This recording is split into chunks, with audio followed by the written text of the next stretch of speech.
So let me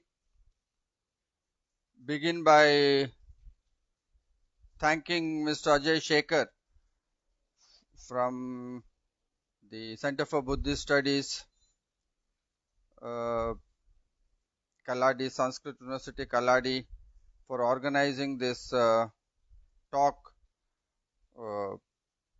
on the Enlightenment traditions and its discontents. That's the broad title we thought of, but the broad focus that I and Professor Ajay Sekher really decided is about the contribution of Dalit Bahujan politics, tradition of Dalit Bahujan politics, and contemporary discontents. What are the challenges Dalit Bahujan politics are really facing, and how should we really go about discussing some of these challenges in light of the rise of Hindutva tradition.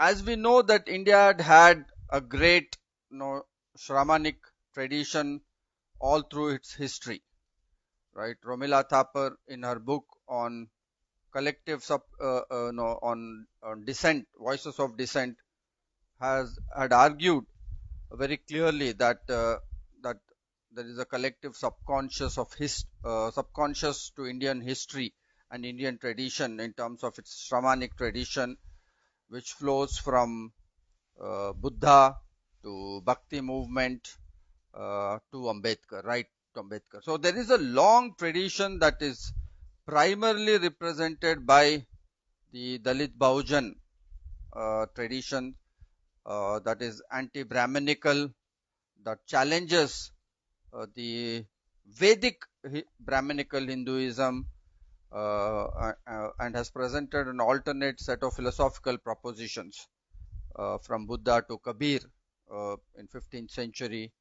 And every region has this, whether it is Vemana in the Telugu speaking region, Narayan Guru in the Kerala, Basava in Karnataka, and so on and so forth. And this Dr. Ambedkar very presciently presented it as a revolution versus counter revolution, and he also forewarned us by saying that there is a possibility of this counter revolution making a comeback, and therefore constitution and constitutional morality in one sense was imagined as the best of representation of the republican tradition, but culturally speaking it represented the Shramanic tradition in terms of ideals of equality, in terms of ideals of freedom, liberty, and also above all fraternity. So if this was the long-term historical tradition that India had, this conflict between Brahmanical worldview that produced a certain kind of a sectarian hierarchical worldview as against the Dalit Bahujan worldview, which talked about dignity of labor, social equality, non-hierarchical philosophical tradition. What are the changes? Why is it that contemporary Dalit Bahujan politics are unable to challenge the hegemony of the Brahmanical tradition? If you think of Indian right, primarily led by BJP and RSS, then one can visibly see a latent hegemonic rise of Indian right that has garnered support not only from the dominant social caste, as BJP was known as a Brahmin Baniya party, to a massive shift from 2014 onwards of Dalit and Bahujans making a rightward shift.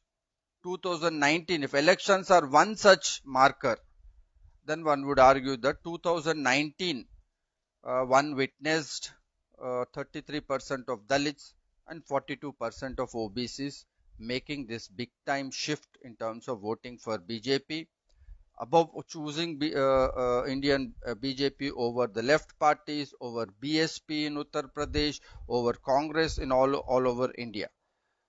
And the question that obviously that should engage us is that, is this a long term and a sustainable shift? Is it a short term shift? Is it a pragmatic move? Are Dalits and Bahujans moving to right more for transactional welfare reasons, or is it there also some kind of a deeper socio-cultural reasoning that is convincing the Dalit Bahujans that Indian right stands to be a better option in terms of articulating their life stories over the progressive non-Brahminical tradition? So this is a big question that in India, going by history, it has been such a sharp divide between the Shramanic Buddhist tradition versus the Brahminical tradition. But today, BJP, backed by the RSS, seems to have broken that polarized nature of this conflict, and Indian right has become more assimilationist, allowing greater and greater space for integration of Dalit Bahujans. And what does this then mean? That does it mean that Indian right has changed in its social character, or does it mean that it has developed new strategies, or could we argue that there is a certain kind of a limitation that has crept into the oppositional Dalit Bahujan politics, which we need to theorize and understand?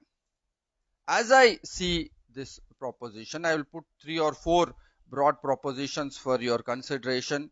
I don't know this media, I'm doing this live streaming first time. I don't know if it engages. There is a Q&A possible. Professor Sekher tells me that it is possible. If that is so, then we can have some. I think this is a serious question that should concern all progressive, secular, democratic minded people in terms of because this shift is going to decide the future course of the democratic journey of India. If this shift becomes a sustainable, this shift becomes no, institutionalized, which is what it is looking like at the moment, then I must say that there is no point in merely critiquing the right in terms of being authoritarian, fascist, and whatever, because they, within the best of democratic tradition, they are able to clearly draw the consent, voluntary consent of a large sections of Dalits and Bahujans cutting across regions. It is just not a North Indian phenomenon.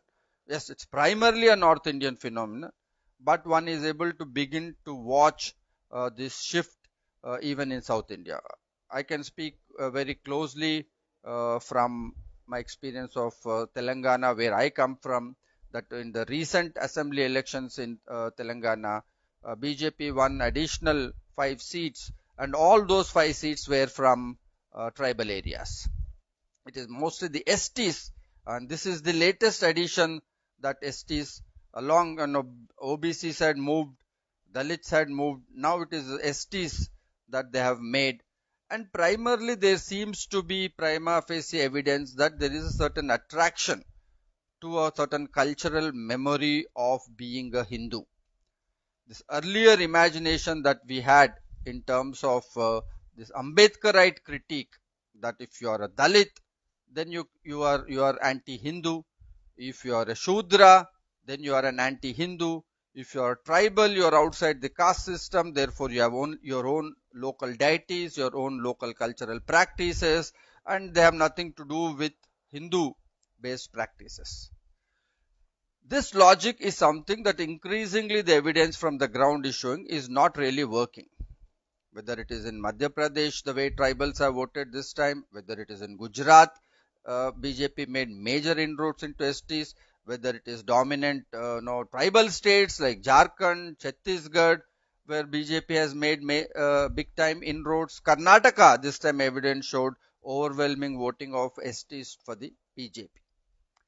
So obviously there is something within the Bahujan politics, there is something within the Ambedkarite articulation of politics of difference that has has a somewhat limited purchase in articulating the cultural traditions, political empowerment, socio-economic redistributive program on the ground.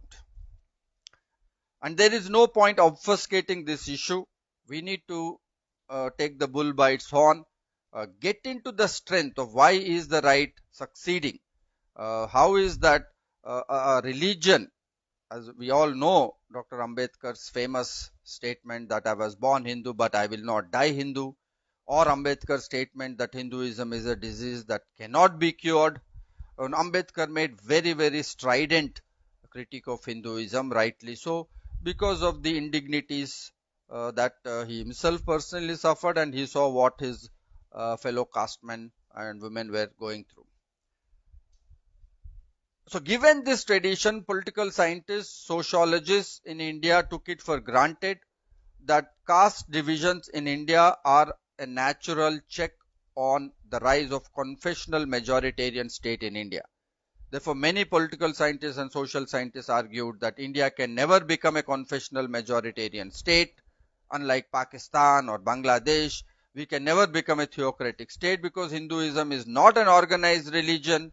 Hinduism does not have a single institution like church. Hinduism does not have a single text like Quran, and it is internally fraught between different castes which have conflicting interests. And as Dr. Ambedkar said, this is marked by what his concept of graded inequalities. So we must concede to the Indian right that if this task was such a humongous task, even coming this far of giving a sense of being a Hindu, including in south of India, has some appeal and some purchase. We have to rethink that what is it? Is it religion as faith? Is it religion as culture? Is it religion as ideology? What is it that is appealing to the subaltern castes which are at the receiving end of Brahmanical Hindu domination, receiving end of exclusion, all the sociological categories that we are aware of.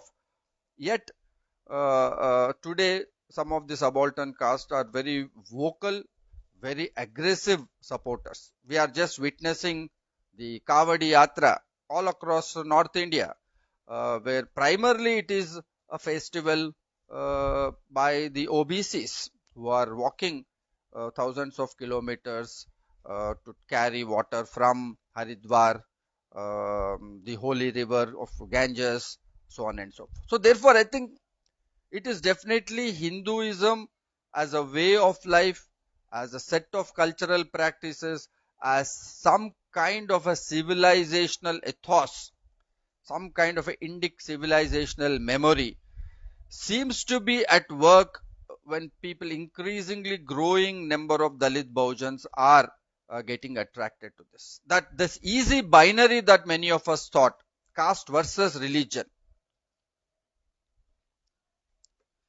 which represents the best of the Ambedkarite tradition, in current context seems to be really limited to certain mobilized sections of Dalits and OBCs, certain sections which have been beneficiaries of reservations. Anand Teltumde puts the number to about 6% of Dalits so far benefited. It has left reservations, has left behind 94% of Dalits, and therefore he has a very stringent critique of reservations. So this Ambedkarite tradition of articulating politics of dissent and difference vis-a-vis Hindu domination has that case has to be revisited. That there is also a possibility of Hinduism as a way of life, as a cultural. It's not just about religious rituals, but it goes into a larger tradition of. In my own surveys in Uttar Pradesh and Bihar among Dalits, I found that in Dalit households, this was way back. I don't remember. It was maybe a couple of decades back when I did survey. That was well before the Hindutva wave that took over the North India. I found even in Punjab, no Dalits, I found that There would be in many houses portrait of Ambedkar on one side of the wall, and of a Hindu goddess could be Shiva or Ram on the other side of the wall. And I don't think the people saw these two as being mutually exclusive or being, in conflict with each other. That they could easily reconcile Ambedkar's program of social justice as in terms of socio-economic rights. And in my own course of conversation, I could find that they found in Ambedkar certain kind of a constitutional assertion and assurance of socio-economic rights, but they found Hindu goddess offered them a cultural way of life, and that assimilation into Hindu fold is not being really seen as some kind of a top-down colonization by Brahminical forces, so to say. This articulation that everything that is outside the Shramanic tradition has necessarily been seen as a colonization of the life world of the tribals and the Dalits and the Shudras is not perhaps how majority of people are seeing it, because Hinduism is too porous, too dispersed, too decentered, too provincial, too local. People find different ways. In south of India, we have the Kerala where Professor Ajay Sekher comes. Ayyappa tradition, which is people have believed it's Ayyappa is born to Vishnu and Shiva, and primarily again I know the case social composition from Telangana. A large contingent goes to Kerala every year, are primarily OBCs, but there are also upper caste individuals. I know many of my family members who go routinely to celebrate this Ayyappa festival in December. What can did we ignore all of this? This intermingling, interface, interconnectedness that Hinduism presented? Did we ignore all of this? I mean, and we had an exclusive view of viewing at Hinduism, viewing at Dalit Bahujan political subjectivity and subject positions through an Ambedkarite lens, which was not the reality for many Dalits and Bahujans. So this would be my first question to those of you following this lecture, that can we kind of revisit this question? Uh,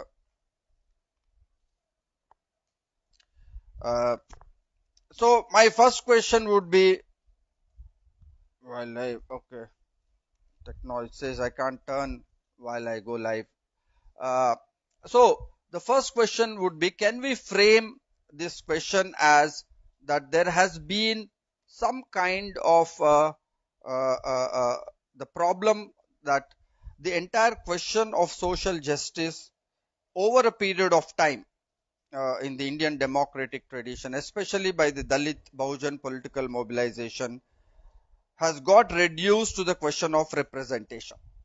That the question of social justice today is exclusively viewed and framed essentially in the Dalit Bahujan political tradition, the contemporary Dalit Bahujan tradition, through the question of representation. Even this caste census, whether it's a question of caste census, whether it is a question of education, whether it's a question of political representation, representation has become the key strategy of Dalit Bahujan politics to demand social justice. Now my question is, did this demand for political representation come as a trade-off with the other two dimensions of justice of recognition and redistribution? That the Dalit Bahujan politics is unable to connect when it began with this question of representation. Even when we look at Ambedkar's writing, when his articulation on the primacy of representation beginning with Pune Pact onwards to constant assembly debate, it was assumed that providing more representation to Dalit Bahujan sections will over a period of time translate into initially social and cultural rights and then into redistributive rights. I think again my submission would be, this is not how things have flown. Instead, constitution making process itself needs to be seen as a trade-off. That there has been an essential trade-off between representation, reserved seats and social economic rights of Dalits. So today Dalit Bahujans have representation, but there seems to be no serious demand on the cultural recognition front, and not to mention the redistributive front. Today I rarely see a Dalit Bahujan political organization that is willing to resist neoliberalism, that is at the forefront of resisting commercialization and privatization of higher education, that is at the forefront of questioning the jobless growth, that is at the forefront of privatization of health and other public goods. So entire Dalit Bahujan is today restricted only to question of representation, political representation, and then in educational institutions. Left, other progressive, essentially left, as we know, has dealt exclusive with redistributive economic issues. Their understanding has been that if you start working on the class front, then it will over a period of time convert into social economic rights and also onto political rights. So which is also not true, which is not how. Then you have now the third edition of the Hindu right. Therefore I see a vertical division between these three groups. While Dalit Bahujans restricted question of representation, left essentially talking only about economic redistributive. So left talks about neoliberalism, privatization, but left never takes question of representation. That's why Dalit Bahujans raise this question: where are Dalit Bahujans heading in left organizations? Left has no position on culture. Left has absolutely no clarity on culture. All other left of center forces, from left to Congress in the mainstream, have no clarity on the cultural question. That in fact, for many of the left high modernists, almost all of culture is equated with conservatism. That is their theoretical premise they began with. So therefore it was very easy for them to equate all of Hindu culture with some kind of social conservatism. Therefore they followed the classical Nehruvian tradition of privatizing Hindu religion, pushing it to the, in the classical European sense, to pushing it to the private domain, and having secular, legal, rational relations in the public domain. And as we can see, that has definitely not worked. Now you have the third dimension of Indian politics, of the rise of Hindu right, which is essentially working through the recognition paradigm, essentially working through the cultural paradigm, that their understanding essentially emerges from. So the entire appeal of the Indian right is in terms of a socio-economic, in terms of its socio-cultural paradigm.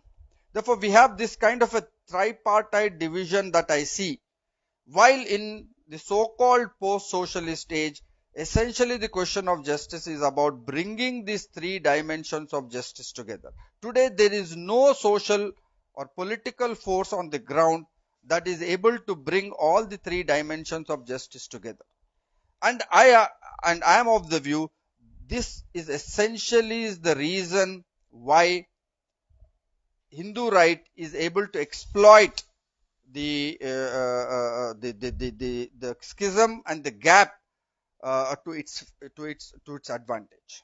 Therefore, it is on the representation question, it is able to give no representation to Dalit Bahujans. We can see that BJP has been at the forefront of giving representation to Dalits and Bahujans, and that is how they have been able to integrate, but as a trade-off with a Brahmanical tradition as an exchange. So you can see they have appointed a tribal president, but we can see her, the tribal president visits a Hindu temple, sweeps the Hindu temple, and they are able to establish a porous relation between Hindu gods, goddesses, and the tribal local deities. This is the experiment RSS is conducting across India, and I must say that this is fairly a successful project, that people don't mind being part of the larger Hindu fold, because they are finding this assimilation and integration as empowering.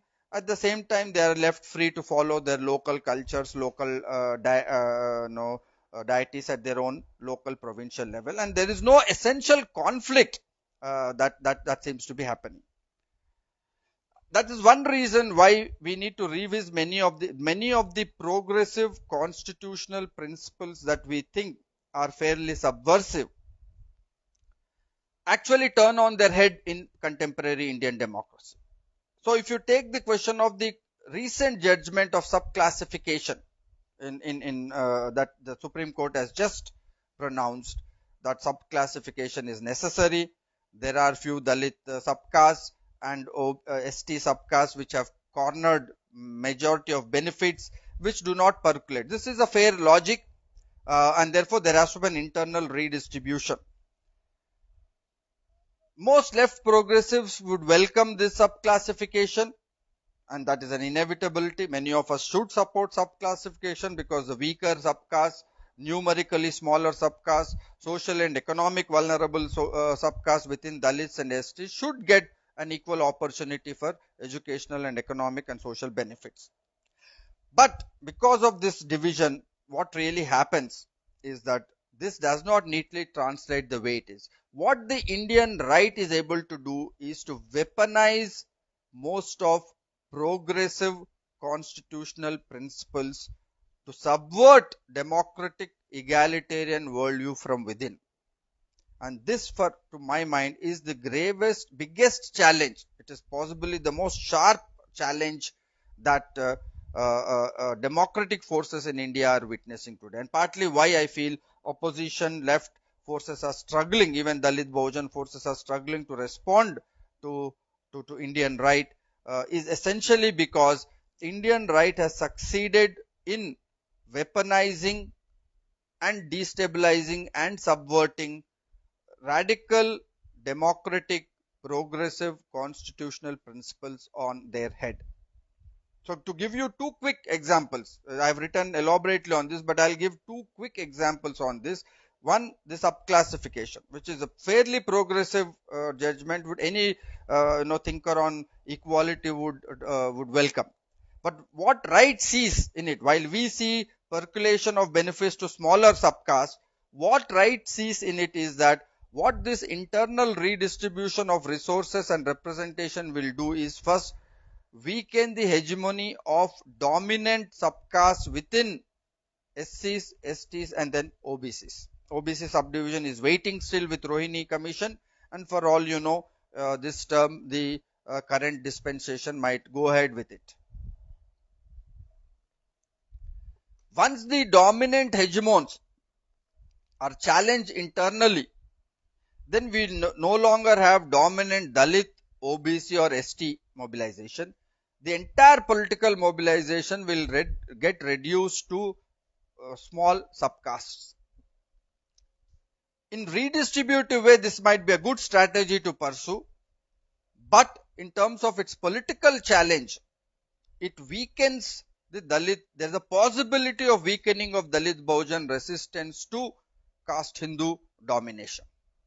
So weakening of dominant hegemons within OBCs, Dalits and STs also weakens the ability of these groups to resist the domination of hegemons. So the question that as progressive is not merely simple-minded welcoming of the subclassification, but we should be immediately alerted to the possibility of how this subclassification and its political consequences can turn on their head, where you can have these groups weakening and there is a return to caste Hindu domination. Second quick example I'll give you to explain my case is the question of federalism, that many progressives, many social scientists, especially political scientists, have argued that BJP is against federal principle, BJP is against is more for a stronger center, so on and so forth, which is true. Ideologically BJP does do that, but strategy wise it is also a fact that BJP has been one political party which has been welcoming formation of smaller states. BJP was leading the movements in Jharkhand, Chhattisgarh and Uttarakhand, formation of smaller states. BJP is also in favor of making smaller states in Uttar Pradesh. BJP was at the forefront of the demand for Telangana movement. Formation of Telangana in South wouldn't have been possible without the support of the BJP. Now, this is a question that we need to think. A party that is talking about more centralization, more unification, one nation, one market, one nation, no, one religion, everything is one. How does it go ahead and begin to support formation of smaller states? Again, this should tell us how right-wing uh, uh, uh, political and social vision is subverting constitutional vision from within. In BJP and RSS understanding, formation of more and more smaller states by default would mean strong center. So they don't mind making many more states, and which will end up in formation of stronger center. So for my first proposition therefore is that the right wing therefore is able to subvert the question of Dalit Bahujan's demand of representation. BJP and RSS come along and give you representation more than what you have expected, but they are still confident that the bottom up distribution of spread of representation does not hurt their social vision of top down imposition of a Brahmanical state order. So this is the crisis, this is an epistemic crisis that progressives are facing in this country, because the principles that many of us thought would be subversive enough to arrest the Indian right and emergence of a majoritarian theocratic state in India are precisely the principles that have been weaponized by BJP and RSS in moving closer to their vision of Hindu Rashtra and a Hindu majoritarian theocratic state. So this is my first question to Dalit Bahujan politics, that representation has already been sorted out. The demand that you are making for more and more representation has already been granted by BJP and RSS. And that's one reason why there has been a wholesome shift of BJP and RSS towards the right wing. And therefore, we cannot grudge this process, because this is a legitimate in a democracy for any political party with even a conservative social vision to come along and grant those democratic rights that we have been arguing for and draw people to their own socially, even if it is a conservative social vision. So if progressive, constitutional, centrist, social democratic vision from Congress to left, what has been represented in mainstream politics, have already been subverted from within, and that is the reason why I feel that this is a long-term challenge that Hindu right is posing to all progressive politics and especially to Dalit Bahujan politics. So that's my first proposition. Second proposition quickly would be that there is an immense rise of intra-subaltern conflicts. This is the next phase where we are going to witness post-subclassification, post-neoliberalism, combination of neoliberalism, subclassification. What it is going to land us in the next decade or so is growing intra-subaltern conflicts. That this entire language of conflict between Bahujanism versus Brahmanism today is being replaced by intra-subaltern conflict. This is again an issue that progressives, including I think Dr. Ambedkar, neglected, is that the conflicts within Shudras, Dalits and tribals. There are as much cultural prejudices laterally between these social groups as it is between the so-called caste Hindus and the subaltern castes. What the second reason why Hindu right has made such humongous advances in Indian is again because of the growing intra-subaltern conflicts, which Indian right partly encourages, partly weaponizes. So today we are witnessing conflicts between subcastes within Dalits. Today there are cultural conflicts between OBCs and Dalits, whether it's in Maharashtra, whether it is in Telangana, whether it is in Andhra Pradesh. The violence against Dalits that we have witnessed, including in Tamil Nadu, what we are getting data from Tamil Nadu, it is primarily the conflicts between OBCs and Dalits. Somehow our secular progressive vision has disallowed us in articulating this question head on.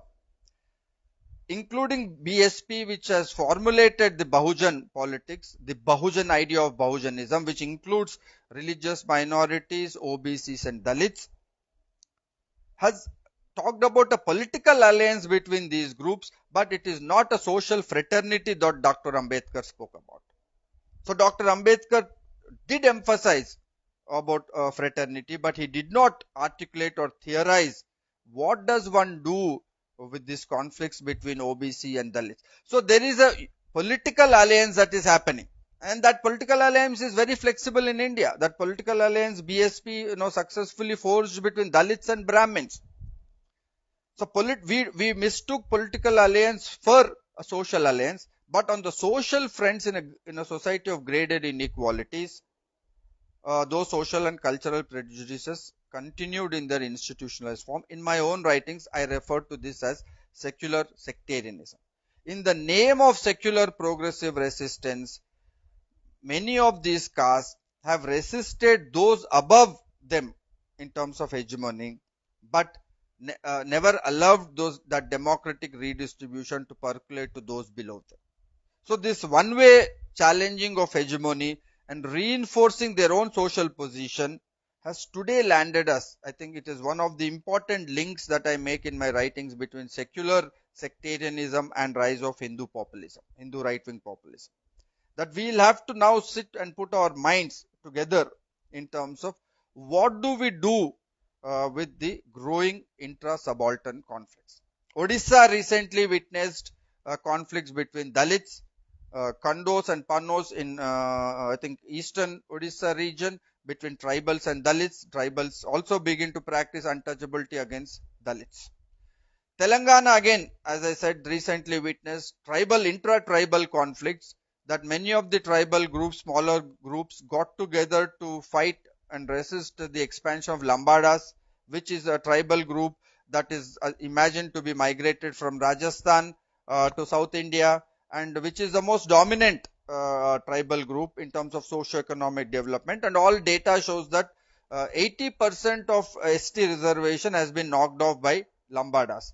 So RSS comes along in Telangana, mobilizes all other non-Lambada tribals against the dominant Lambada groups, and therefore majority of votes in this region, the district called Adilabad, were polled for the BJP. So this is my second question that I wish to propose, that how do we politically begin to articulate the question of fraternity. Dr. Ambedkar gave us a philosophical proposition around the principle of fraternity, but I don't think Dr. Ambedkar gave us a concrete social form. What concrete social form should it take? Of course, one of the expressions he made, propositions he made was about intercaste marriages. He thought was one strong proposition. But that's again social mobility. This is my third proposition. Social mobility and social aspirations, as Dalit, OBC and ST groups are moving up social ladder through social mobility, achieving their aspirations, becoming urbanized, becoming middle class, English speaking. It is not leading to claiming of more difference, but it is leading to claiming of more integration into the Hindu fold. Similarly, more social fragmentation of subcastes, more social conflicts, very strangely and ironically is leading to a greater demand for integration into Hindu fold. I think this is one of the most unique dimensions that of phenomena that I could observe in the Indian context, which belies all political theory, which betrays all political theory, that unification and social fragmentation in India are moving simultaneously. We generally imagine in all literature that solidarity and social fragmentation are opposed to each other, that greater solidarity means that social groups are coming together. But in India, RSS could imagine and engineer this, that greater social fragmentation is leading to greater demand for unification. So greater social conflicts on the ground between subcastes, within Dalits, within OBCs, within STs, and mutually conflicts with each other is leading to greater. Of course, RSS is able to partly channelize this through its anti-Muslim rhetoric. But there is no explanation as to why growing social conflicts within the Hindu fold between caste should naturally lead to growing anti-Muslim sentiment. I mean, this does not actually sociologically make sense. But how is that RSS is able to channelize both the process? They are on one hand deepening the schisms between subcastes, which they are able to convert it into growing communal rhetoric. There is definitely a link between the two, and we need to explore this link further, because again, social fragmentation within the progressive literature is considered to be a very progressive transformative strategy, because it will lead to greater redistribution of benefit to smaller and smaller groups. But as again I'm again and again proposing that there is no simple-minded way in which some of these democratic principles proceed on the ground. RSS is able to subvert them internally. That greater redistribution, breaking down into smaller subcasts, is immediately also handsomely helping them in terms of greater polarization and walking into the anti-Muslim rhetoric. Why should this be so? I don't think I have, as my understanding goes now, I have a clear explanation. Part of it could be the vulnerability that subclassification, the vulnerability of deepening social conflicts within subcastes leads to a sense of anxiety, a sense of insecurity that I think the RSS is able to convert into. I think there is a demographic and numerical angle to it, that the more smaller subcasts you become, numerically more invisible subcasts, I think there is a demographic anxiety within the Hindu fold, which RSS is able to create a transference into creating an anxiety vis-a-vis Muslim demography. So this, and as a political theorist, I am able to see that some of this translates in terms of social psychology. One can say that this is how it is translating into greater anxiety with one's own vulnerability because of your own socio-economic status and numbers, is translating to anxiety of numbers. That number anxiety is being shifted by RSS in terms of the fertility rate of Muslims. Muslims will, by 2050 become dominant, Hindu religion. There, all this rhetoric that we are fairly aware of. All the evidence is showing that Muslim fertility rate is dropping. They are growing at much a smaller rate than the Hindu majority group. But yet, the rhetoric has a great purchase on the ground. A part of the explanation that I could find could be that the internal demographic anxiety with caste divisions, with OBC subclassification, ST subclassification, Dalit subclassification, is giving a mushrooming social ground for demographic anxiety vis-a-vis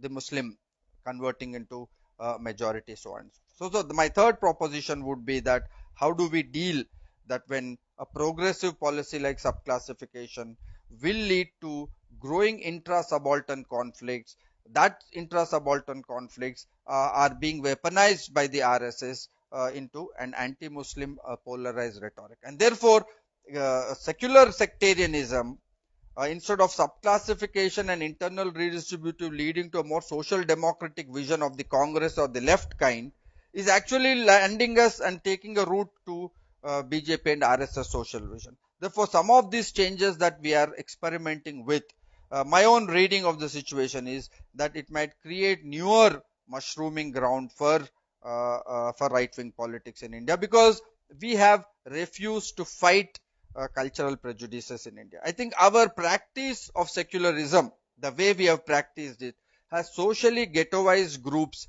into smaller groups. This is my complaint not only with Dalit Bojan politics, this is also my lament against the minority politics in India, that Muslim politics in India also today is ghettoized, has a very tunnel vision of centered around Muslim identity. And that thing, I think one way I see where we could break this is really in terms of talking about bringing back Ambedkar's vision of fraternity, bringing back the notion of civil solidarity. And this is where I feel that we need to go beyond the current Dalit Bahujan political articulation, where I think each group, OBC speaking for OBCs, Dalit speaking, this identity version which we have serialized and ghettoized, We need to therefore talk about the third democratic upsurge. The first democratic upsurge was the anti-colonial movement. The second democratic upsurge was the OBC reservation in 1990s. Now I think the strategies, the contemporary social strategies of populist mobilization, I don't have time to explain this link fully, I think are opening up of new doors, are opening up new possibilities for cross caste, cross class, cross sectoral alliances. So my plea for Dalit Bahujan philosophy and Dalit Bahujan politics is that we need to move beyond this secular sectarianism and begin to experiment in terms of cross caste solidarities. That is, the third democratic upsurge is really to move ahead in terms of talking about greater social demands. One demand that I can share with you is the common school system. I think Dalit Bahujan politics has to be at the forefront of a demand like common school system. RSS talks about one nation, one market, one nation, one leader, one nation, one religion. Why not one nation, one education? Look at the contrast in RSS vision, that on the cultural front they have this one nation, on the economic and cultural front they have one nation, one market, and one nation, one religion, one nation, one language. But when it comes to education, they are the greatest pluralists around. That the national education policy presents multiple options for dropout. A national education policy is again a great document that is demonstrates the Brahminical methodology and the Brahminical mode in which education system today is being revamped and recalibrated in India.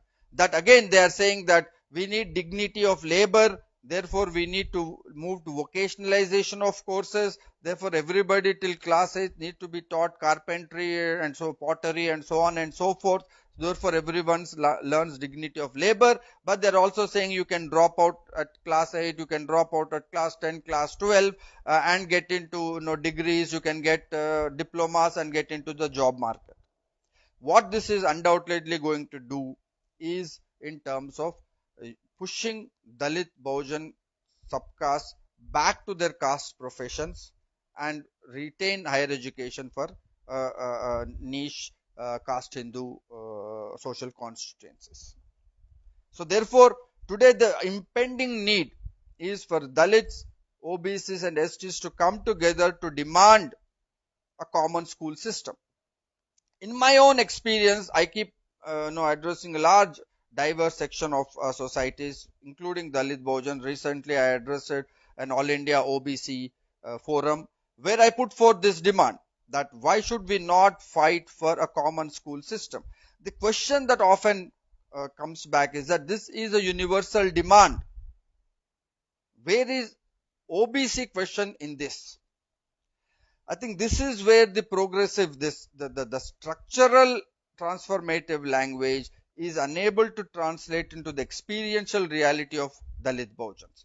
And one of the worries that Dalit Bahujans really have is that this structural transformative language has been a kind of an excuse for upper caste to continue with their social domination, because that disallows the language of difference and representation. Now the question that we really have, a theoretical and ideological question, is how do we fuse the structural transformative language with the experiential identity question? That how do we assure Dalits, Bahujans and tribals their share of representation within a common school system? We are already debating caste census, which is one step forward, but caste census without education and health and employment being considered a public good is going to be a disaster. You will subdivide these groups with no opportunity for any group. So this again, I think simple caste census is something that that as Congress is suggesting, it will only make sense, because caste census is after all only going to give you data of who has what, and I don't think we need no, it's an open secret in India to know, if you go with question like who has maximum literacy or who has least literacy or who has least land, I can give you right now that who those social and economic groups will be. It's only that you will get a clinical numerical figure attached to each of these groups. But what is the point with that data? If you do not develop, if you go ahead with neoliberal development with this kind of a caste census kind of a data, it is going to be an absolute disaster, and again a mushrooming ground for Indian right wing theocratic politics. Therefore we'll have to push an agenda against neoliberalism too, which is completely missing from Congress to Dalit Bahujan politics. We have no language of fighting neoliberal development model. This model of development is the new common sense model of development that all social groups, all political constituencies have come to agree. This again is a question that why is it that Dalit Bahujan social groups, why Dalit Bahujan politics have not been at the forefront of arresting neoliberalism. This again is a complex question in graded societies. Dalit Bahujans are demanding reservations in private sector, but they are refusing to fight privatization. So why should this be so? How are we going to therefore mobilize Dalit Bahujans beyond secular sectarianism to what I am referring to as a third democratic upsurge? I think is other great question that is going to plague. There are a number of other points that I have in terms of problem of valuation, so on and so forth, but I think we are very close, we are running out of time. So my final proposition, I will conclude by arguing that Dalit Bahujan politics still holds a great promise because it is rising on a great subversive dissent tradition, as I said, from Buddha to Ravidasa.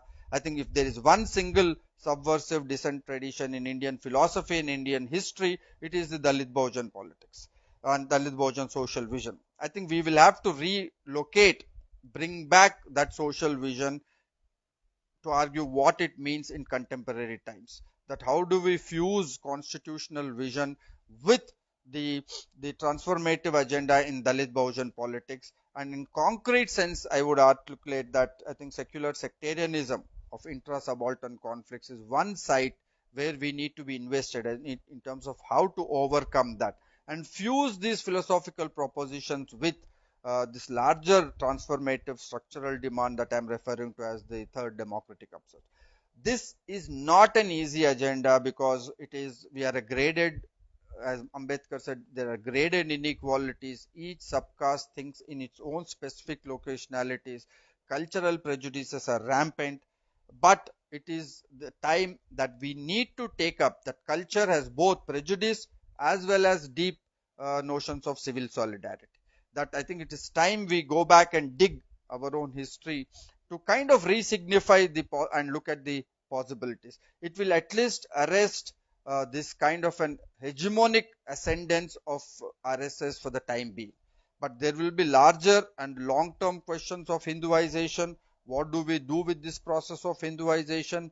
Do we kind of internally re-signify even Hindu identity instead of complete modernist secular identity of denial of space for Hindu identity? When we talk of this Hindu identity, are we talking about it as religious, as cultural or civilizational? It looks very, very porous to us right now. So this will be another big long-term challenge that we should, all of us should, I think, with fairly open mind, come together and think of certain philosophical and political alternatives to this. I think I'll stop here. Thank Professor Ajay Shekhar once again for these wonderful opportunities.